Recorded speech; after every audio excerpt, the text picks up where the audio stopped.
The night without stars. The night the stars vanished, no one in the kingdom of Airelon slept.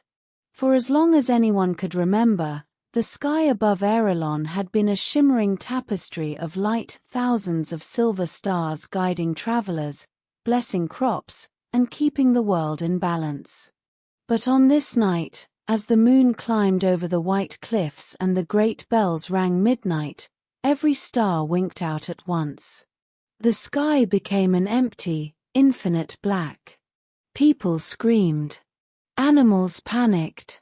Entire cities lit bonfires in a futile attempt to replace the heavens. But no matter how bright the flames below burned, nothing shone back from above.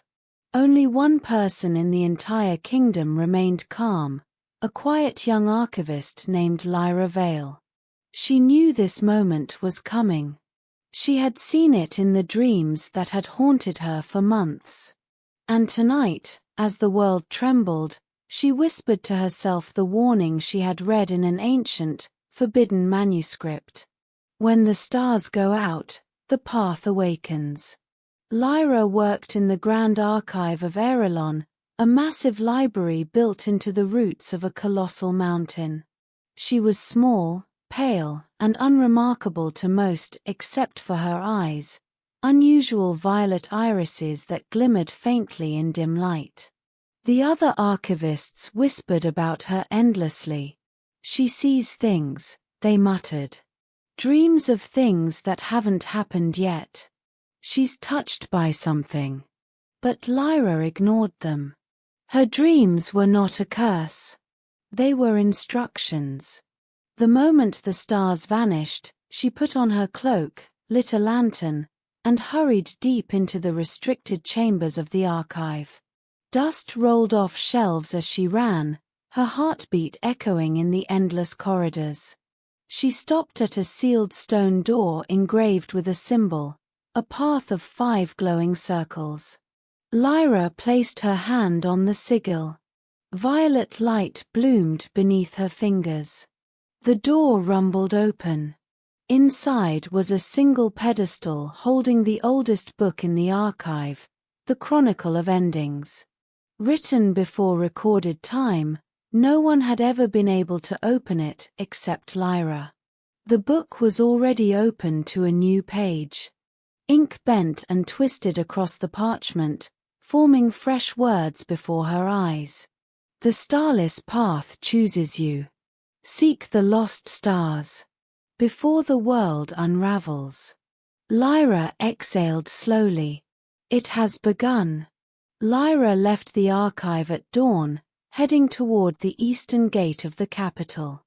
The sky remained empty and black, even with the sun rising. The daylight felt strangely thin, as though the world itself was dimming. As she neared the gate, a low whistle sounded from the shadows. A boy stepped out, twirling a small dagger between his fingers. He was about Lyra's age, lean and wiry, with mismatched eyes, one green, one gold. He wore a crooked grin that suggested he was permanently up to something. Going somewhere interesting? He asked. Or just out for a morning stroll under our new apocalypse? Lyra frowned. Who are you? Name's Finn Ashwood, he replied with a flourishing bow. Thief. Scoundrel. Exceptional conversationalist. And, apparently, the only person who noticed you sneaking out with that very old, very magical book. Lyra hid the chronicle under her cloak. Go away. No can do. Finn stepped closer. See, I stole something weird last night. Something that started glowing the moment you walked by. He held up a small star-shaped stone. It pulsed with violet light, the same color as Lyra's eyes. Lyra's breath caught. That stone shouldn't exist. It was a fallen star. Only 5 were ever said to be forged. Where did you get that? She demanded.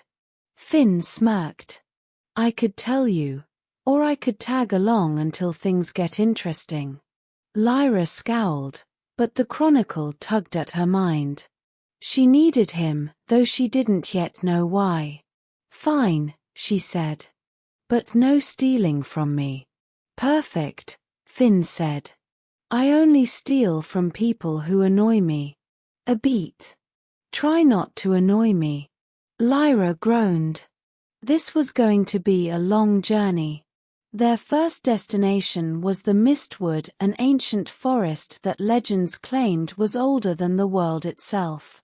Strange lights flickered between the trees, and the shadows seemed to move in unnatural ways. The Chronicle had shown Lyra a symbol, the first circle, hidden somewhere deep within the forest. She didn't know what she would find, only that it would bring her closer to restoring the stars. As they journeyed deeper, Finn became uncharacteristically quiet. Feels like the trees are watching us, he murmured. Lyra nodded. They are. Branches shifted. Roots curled.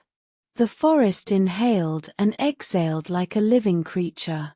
At last they reached a clearing. At its center stood a massive stone archway covered in 5 circular carvings. Only the first circle glowed faintly. This is it, Lyra said softly.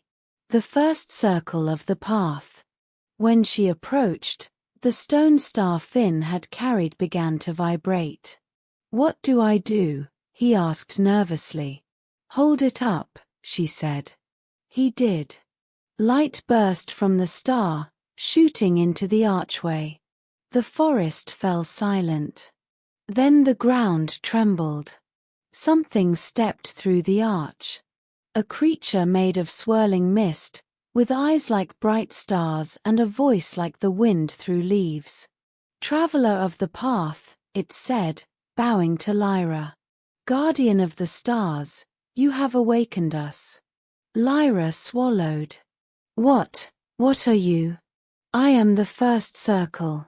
One of 5 guardians bound to the heavens.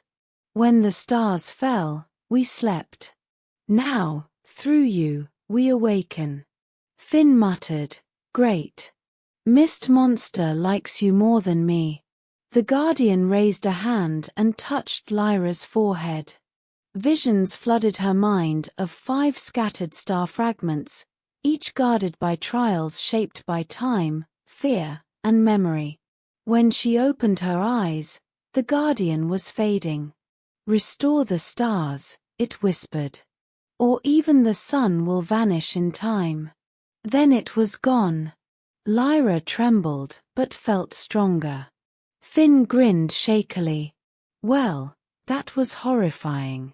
What's next? Lyra looked to the horizon.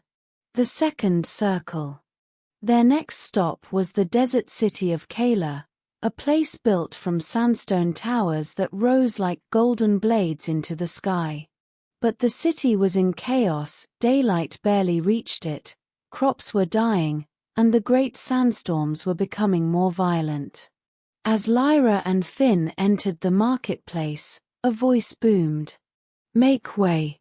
Champion of Kayla approaching. A warrior strode past, tall and broad-shouldered, wearing armor adorned with sun symbols. She carried a massive spear that crackled with energy.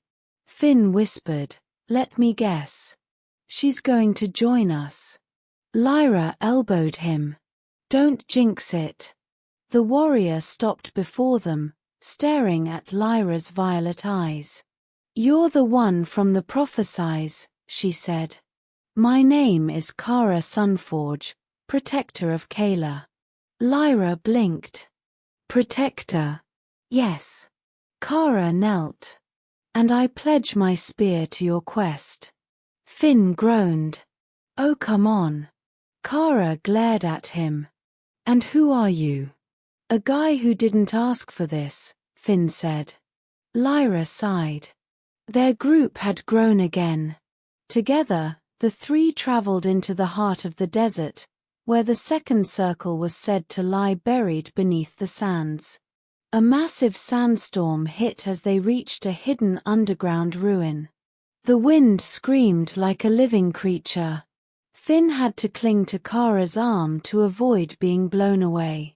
Inside the ruins, ancient murals depicted the birth of the stars and a warning: if the second circle falls, the world will choke on silence.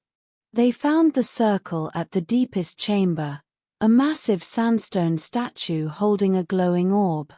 The moment Lyra approached, the statue crumbled and a colossal sand beast rose from the debris, roaring loud enough to shake the earth.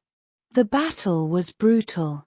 Kara's spear blazed like the sun, Finn darted around distracting the creature, and Lyra used the Chronicle's magic to bind it. At last, the beast dissolved into golden dust. The orb brightened, the second circle awakened. 2 down. 3 to go. Their journey continued across seas rougher than ever before, another sign the star's absence was weakening the world. Beneath the ocean lay Thalora, the legendary underwater kingdom. Its glass-like towers shimmered in the dim light, surrounded by drifting schools of glowing fish. They were greeted by Prince Erin, a calm, soft-spoken water mage with hair that flowed like currents. Finn whispered to Kara, "Why are all royalty extremely pretty?" Kara muttered, "Focus." Erin led them to the third circle, deep within a coral labyrinth. But when they reached it, they found the Guardian already awake and dying. Its light flickered weakly. "The fourth circle," it rasped. "It has fallen. The fifth soon follows." Lyra's heart sank. Time was running out. Suddenly, the ocean shook. A monstrous shadow rose outside the glass walls. An ancient sea leviathan. Erin paled. "It has awakened too soon." The battle was chaos. Water crashed through corridors, coral shattered like glass, and Lyra barely wove spells fast enough to keep the city from collapsing. In the end, Finn delivered the final blow, leaping from a broken pillar and plunging his dagger into the creature's eye. When the beast fell, the third circle pulsed with renewed life. But the warning haunted them. One circle had fallen without them. They were behind. The group traveled to the northern mountains, where the fourth circle had once been kept. But when they arrived, they found only ruins. The Guardian was gone. The circle was dead. And at the center of the destruction stood a woman cloaked in shadow, her eyes glowing with stolen starlight. "I was wondering when you would arrive," she said. "I have been waiting for you, Lyra Vale." Lyra froze. "Who are you?" "Someone who remembers what your kind did." She raised a hand. "Someone who knows the truth." Darkness erupted from her palm, slamming into the group like a tidal wave. Kara shielded Finn. Erin summoned barriers of ice. Lyra used the Chronicle to protect herself. But the woman was too strong. She vanished, leaving only a whisper. "The stars fell for a reason. And you are the final key." Finn helped Lyra up. "Any idea what she meant?"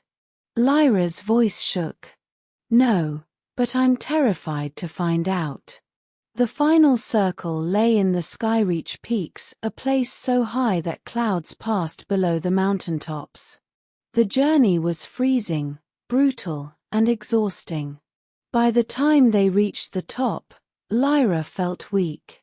The Chronicle was heavier than ever. The others carried her when she faltered. At last, they found the fifth circle, a floating temple carved from crystal. But the Shadow Woman was already there. She held the fifth circle's heart, a bright, swirling star fragment. "Do you truly want to know who you are?" she asked softly. She opened her palm. Lyra saw a memory, but not her own. A vision of a celestial being, radiant and powerful, with violet eyes. A star-born. A child born from starlight itself. The vision shifted. She saw the celestial being fall from the heavens. Saw her powers sealed in a mortal body. Saw her placed on the doorstep of the Grand Archive. You, the Shadow Woman whispered, are the last star-born. The only one left. You are not meant to restore the stars. You are meant to replace them. Lyra staggered back. No, that can't be. You were created to die for the sky, the woman continued. Your body will ignite. Your soul will burn. And the stars will return, but you will not. Finn stepped in front of Lyra. No. She's not sacrificing herself. We'll find another way. Kara raised her spear. Over my dead body. Erin summoned water blades. She is our friend. The Shadow Woman sighed. So be it. The final battle began. The temple shook. Crystal shattered around them. The Shadow Woman unleashed storms of darkness.